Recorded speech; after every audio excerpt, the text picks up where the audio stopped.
भगवान का वचन है मनुष्य होना दुर्लभ है। मनुष्य के साथ मानव मनुष्य को मिल जाए तो भगवान का वचन सुनने को मिले वो दुर्लभ है। मनुष्य बना लेकिन ठाकुर परिवार में नहीं मिला उसे भगवान का शासन, नहीं मिला उसे त्रिकाल अबाधित सत्य। परमात्मा का वचन यानी क्या? इस संसार का त्रिकाल अबाधित सत्य। सारा संसार गलत हो सकता है, मेरे परमात्मा का वचन कभी गलत नहीं हो सकता।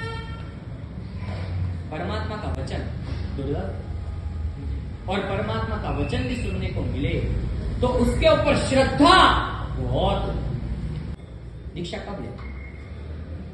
वैराग्य हो तो दीक्षा लेना। क्या दीक्षा लेने के लिए क्या चाहिए? वैराग्य चाहिए। दीक्षा लेने के लिए क्या चाहिए? तैयारी चाहिए। दीक्षा लेने के लिए क्या चाहिए? याद रखना, ये सारी समस्या है, ये सारी बातें ना हम करते कि 2 साल की ट्रेनिंग होनी चाहिए, कई समय की तालीम होनी चाहिए। शास्त्रकार तो कहते हैं गीतार्थ गुरु की दृष्टि में अगर वो व्यक्ति योग्य और लायक है तो गुरु उसे आधी रात को भी दीक्षा दे सकता है। आत्मा की पात्रता देखी जाती है, आत्मा की वर्तमान अवस्था नहीं देखी जाती। ये वर्तमान अवस्थाएं जो है वो आगंतुक निमित्तों के माध्यम से है, उसकी स्वाभाविक अवस्था नहीं। कुछ स्वाभाविक अवस्था होती है, कुछ आगंतुक अवस्थाएं होती है। स्वाभाविक अवस्था जिन शासन के अंदर हितार्थ देखते हैं। कुछ स्वभावगत दोष होते हैं। कोई व्यक्ति ज्यादा क्रोधी होता है, कोई व्यक्ति एकदम लोभी होता है, वो उसका स्वभाव। और कोई व्यक्ति शराबी होता है, वो उसका आगंतुक दोष है। कोई ऐसे निमित्त मिलते हैं तो वो व्यक्ति वो निमित्तों के अंदर झपट में आ जाता है। शास्त्रकार भगवान कहते हैं कि गीतार्थ उसकी स्वाभाविक अवस्था देखते। जैन शासन के महान आचार्य देवर्षि गण क्षमाश्रम, जिन्होंने आगमों को पुस्तकारूप करवाया। कभी वल्लभीपुर जाओ तो मंदिर के नीचे छोटी छोटी प्रतिमाएं 500 आचार्य, और मंदिर के अंदर बीच में गर्भगृह के अंदर एक गुरु की मूर्ति मूल नायक की जगह पे बैठे। कौन? देवर्षि गण क्षमाश्रम। वही जो शराबी होता है, जो शिकारी होता है, जो जुआ खेलता है, जो चोरी करता है, जो इतने सारे व्यसनों का सेवन करता है, वो देवर्षि गण क्षमाश्रम बन सकता है? बन सकता है। जैन शासन ये कहता है कि आपका भूतकाल क्या है वो हम नहीं देखेंगे, आपका भूतकाल क्या है वो हम नहीं देखेंगे, आपका वर्तमान आप सुधार दो, आपका भविष्य उज्जवल बन जाए। जैन शासन ने किसी के भी भूतकाल कैसा है उसको याद करके नहीं। स्थूलिभद्र जी कैसे थे? उनके भूतकाल को देख के कभी उनकी पूजा नहीं होती। उनका वर्तमान सुधर गया तो उनका भविष्य उज्जवल बन गया, और जिन्होंने अपना वर्तमान सुधार लिया, जैन शासन ने उनको शिरमोर बना। स्थूलिभद्र जी, उनका भूतकाल भी अच्छा नहीं। कोई शास्त्रों के अंदर वर्णन आता है, बात के ऊपर से वर्णन न कर सके ऐसा उनका भूतकाल था। वेश्या के घर में रहना, सतत उनके साथ ही जीना, उनके पीछे पागल हो जाना, लेकिन एक निमित्त मिला, और निमित्त मिलते उन्होंने उनका त्याग किया, दीक्षा ली, और क्या बने वैरागी। 84-24 तक उनका नाम अमर हो। ऐसे गौतम स्वामी जी का भूतकाल क्या था? भूतकाल? ब्राह्मण तो ठीक है, लेकिन दीक्षा लेने के कुछ घंटों पहले की स्थिति क्या थी? भगवान के साथ युद्ध करने आए थे, वाद युद्ध, अभिमानी। परमात्मा को मायावी, कपटी, सारी गालियां जो भी उनको आती थी बोल दो। डिक्शनरी का एक भी अपशब्द भगवान के लिए बोलने का बाकी नहीं रखा, सारे अपशब्द बोल दिए। लेकिन जिन शासन कहता है आपका भूतकाल भूल जाओ, आप भूल जाओ, हम भी भूल जाएंगे, लेकिन आपका जीवन वर्तमान में सुधारना शुरू।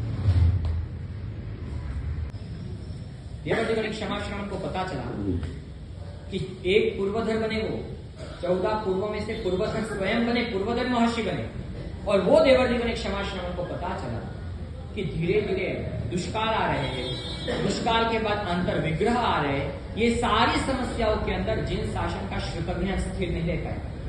इसको स्थिर करना होगा तो आगमों को पुस्तकारूप करना पड़ेगा। उनके एक आवाज के ऊपर 500 आचार्य इकट्ठे हुए। कितने? 500 आचार्य। कहाँ पे? वल्लभीपुर। दुष्काल आए, जिन शासन का श्रुतज्ञ कैसे चला? दुष्काल आया, 12-12 साल के दुष्काल, साधुओं को आहार और पानी मिलना दुर्लभ। खाना नहीं मिले, पानी ना मिले, साधु उपवास करे, 24 उपवास करे। ऐसी स्थितियां आई कि साधु का धीरे धीरे क्षयोक्षम मंद होने, आहार नहीं मिलता, पानी नहीं मिलता, तपस्याएं करनी पड़ती है, गर्मी इतनी पड़ती है, लेकिन साधु का जीवन है, जीवन के अंदर कोई अपवाद का हासिल नहीं। क्या करें?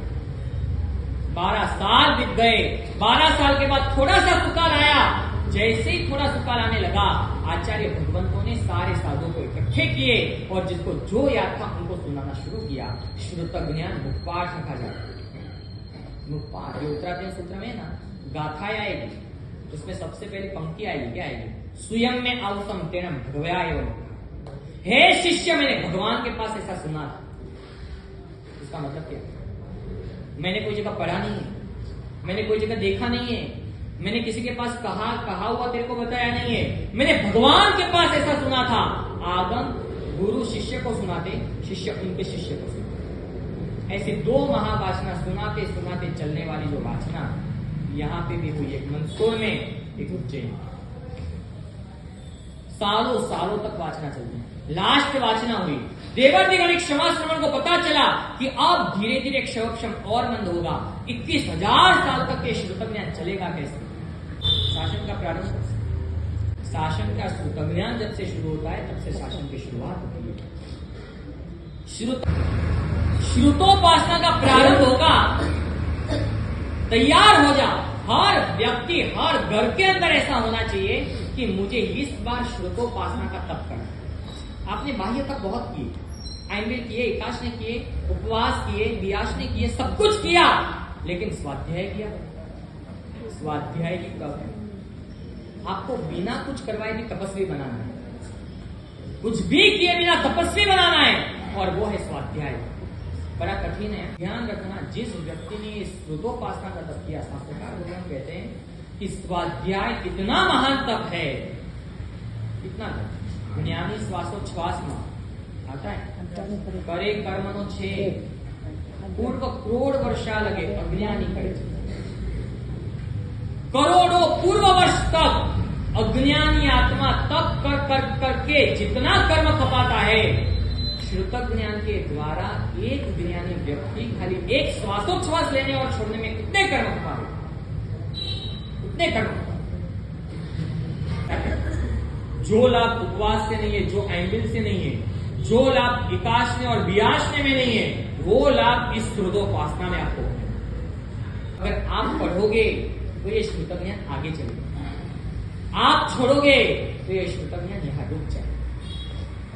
मैं तो ये कहता हूं, आप कुछ मत, खाली आप आधा घंटा, कल से ये श्रुतोपासना का प्रारंभ होगा सुबह 7 से 8 मंदिर जी के नीचे, जहां पाठशाला चलती है वहां चालू, बराबर? जहां पाठशाला चलती है वहां सुबह 7 से 8 चलेगा, और शाम को 8:30 से 9:30 पाठशाला चलती है। शाम को 8:30 से 9:30 वही जगह पे पाठशाला चलेगी, श्रुतोपासना चलेगी। एक भी व्यक्ति इससे वंचित न हो, बड़ा हो छोटा हो, लेडीज हो जेंट्स, एक एक व्यक्ति गाथा के लिए आए। बुक लेके